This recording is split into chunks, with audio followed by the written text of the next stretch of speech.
Bismillah ar-Rahman ar-Rahim. In the name of Allah, the entirely merciful and the specially merciful. Dear viewers across the globe, I greet you with the greeting of peace. Assalamu alaikum wa rahmatullahi wa barakatuhu. May peace be with you. Ameen. As I said, I always stress this. I always love to remind you, and you remind me, that we are using the best kind of greeting that has ever been practiced on this planet, in the entire planet. There is not a single time that it was not used.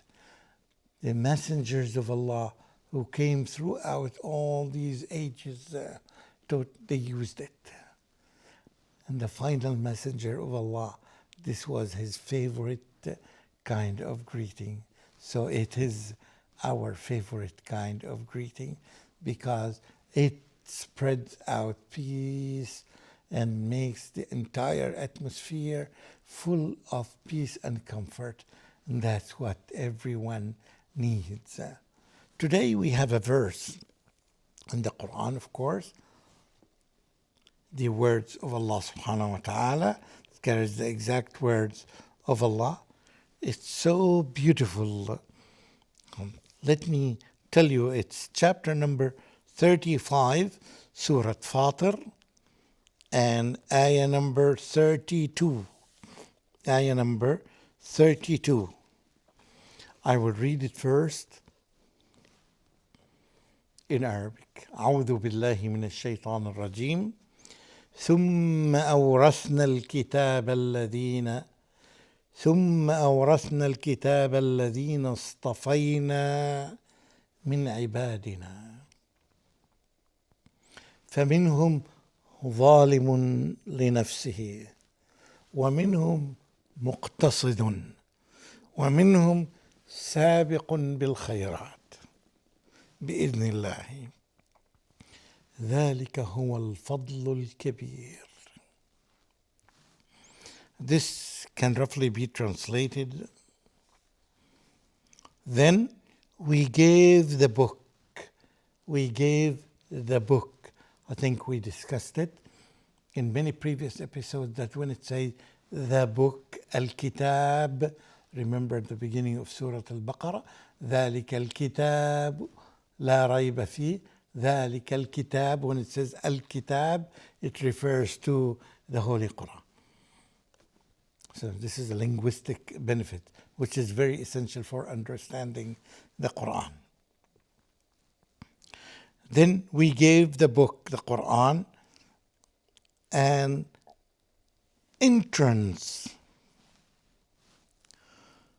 to such of our slaves whom we chose, that is the followers of Muhammad sallallahu alaihi wasallam.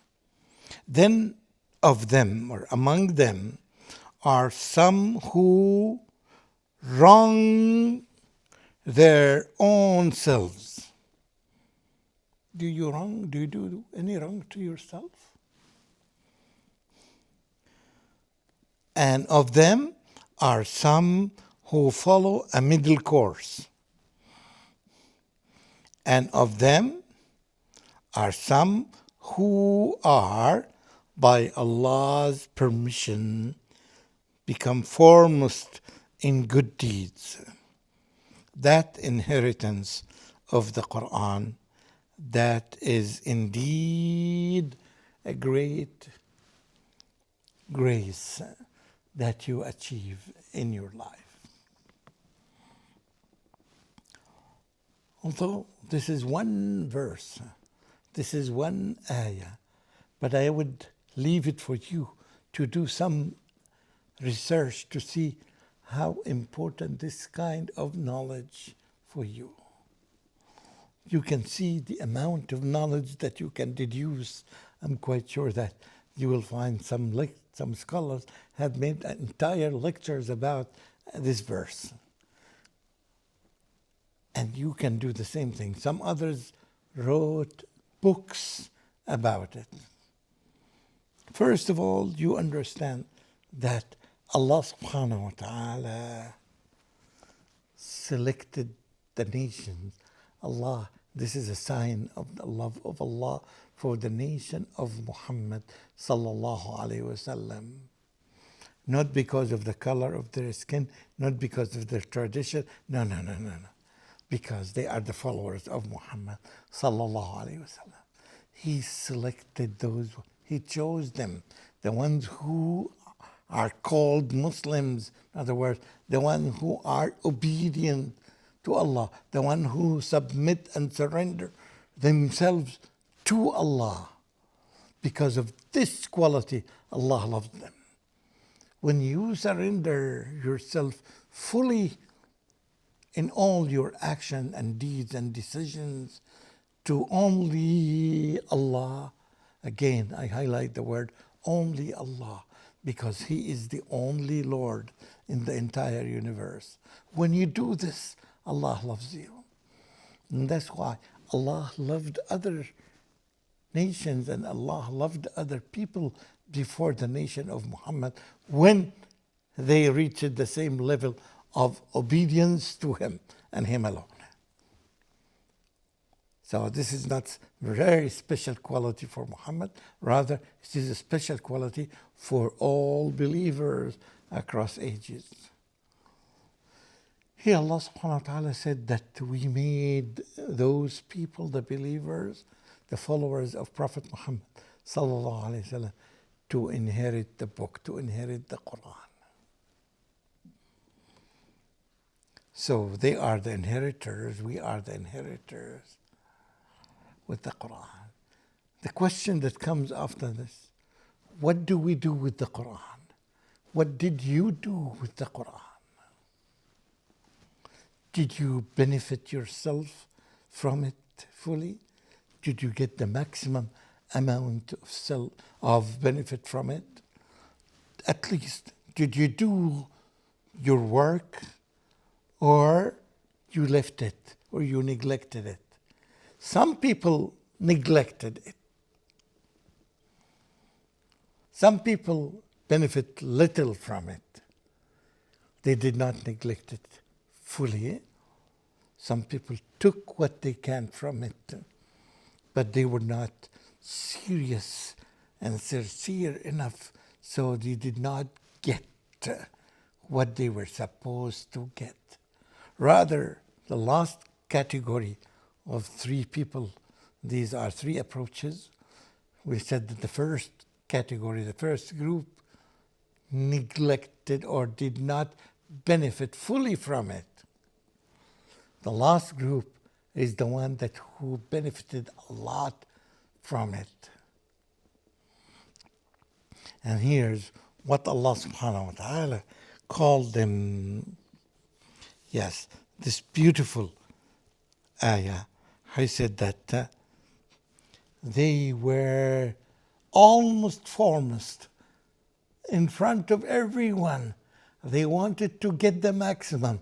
They wanted to win the competition. And all the time they are in front.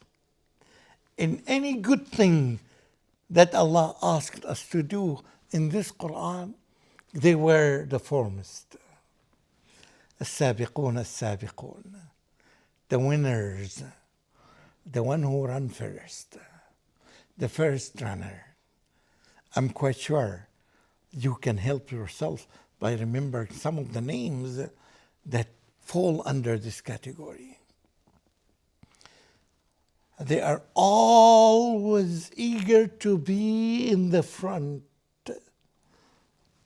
They wanted to get the maximum benefit from these good things that Allah subhanahu wa ta'ala made available for us. In any kind of charity, He would be in the front, the foremost.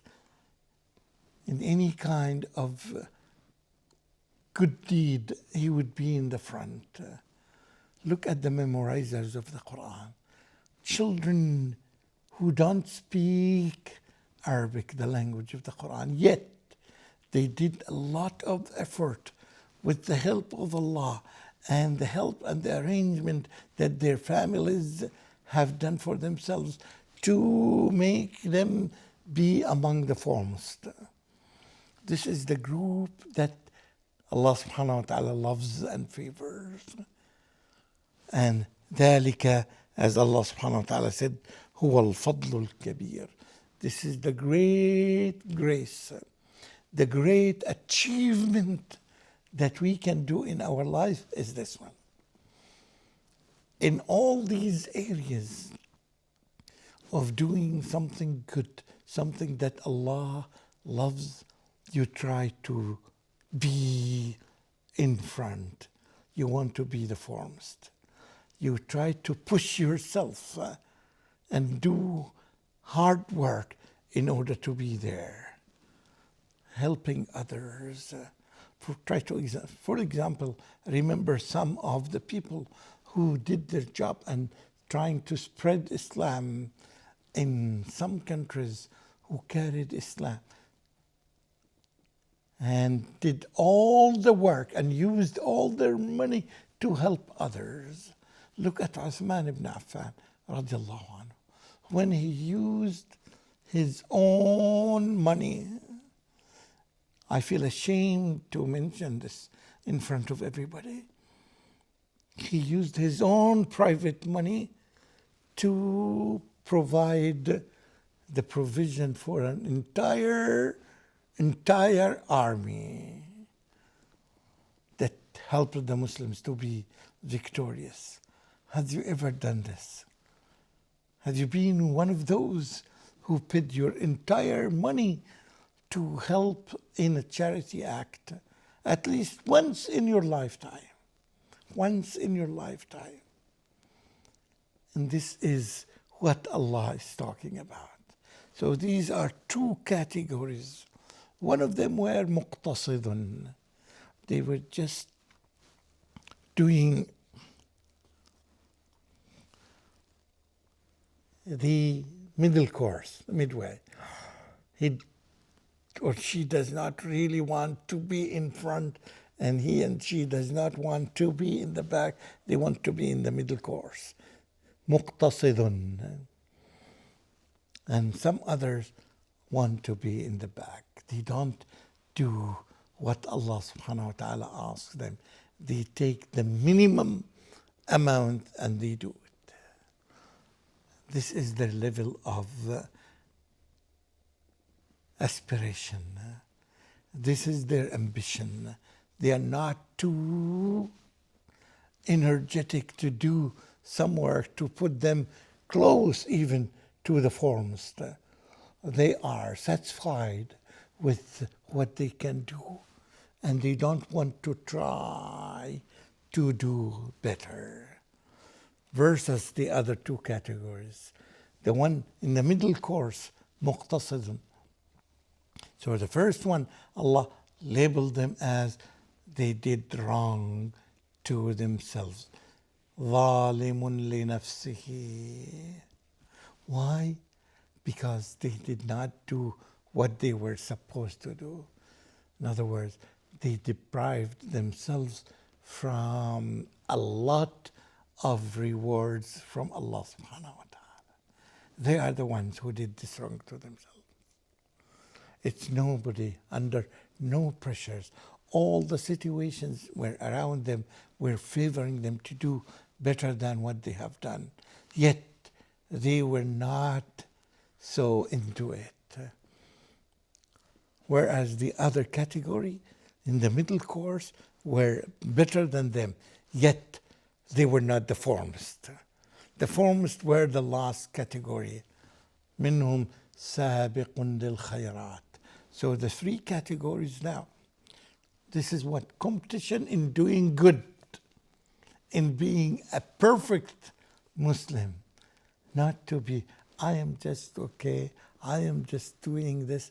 Some people, as we know that some people came to the Prophet ﷺ, asked him, yes, is it okay to do the obligations and do nothing extra? He said, yes, أفلح إن صدق. Yes, you will be doing good if you do this. But in other words, you are doing wrong to yourself. You are not doing what you deserve in this world. In order to get access in paradise, you have to compete eagerly, day and night. Compete with that. Compete. Use all the potentials around you. Use your money. Use your mind. Use your energy. Use your thinking. Use everything that you have, every potential that you own or you learned, every skill that you, in order to be there among the foremost, to be in front. You see the other verses where Allah subhanahu wa ta'ala praised those forerunners. والسابقون السابقون أولئك المقربون في جنات النعيم. Those السابقون السابقون, the forerunners, the foremost people. أولئك المقربون. Try to imagine that they will be the closest to Allah. They are in the closest place near Allah. I would say that would it be enough for them to see the face of Allah subhanahu wa ta'ala? They have this potential to be there. Allah subhanahu wa ta'ala praised them and gave them some description. So all the time, fight, try to be among the foremost. There are still some of them. They are not the people who were in the past only. No. ثُلَّةٌ مِّنَ الْأَوَّلِينَ وَقَلِيلٌ مِّنَ الْآخِرِينَ. As Allah subhanahu wa ta'ala described them in the Quran. They can be amongst us in these late generations. They can do some wonderful acts. And I'm quite sure you know what the people have done in different areas, the Muslims. They have done very good projects. May Allah accept from them and may Allah accept from us. And we ask Allah subhanahu wa ta'ala to give us the energy and the ability to be among those who strive hard, to be all the time among as-sabiqun, as-sabiqun, the ones who are the foremost in front all the time, in order to get the maximum reward from Allah subhanahu wa ta'ala. آمين آمين وآخر دعوانا أن الحمد لله رب العالمين.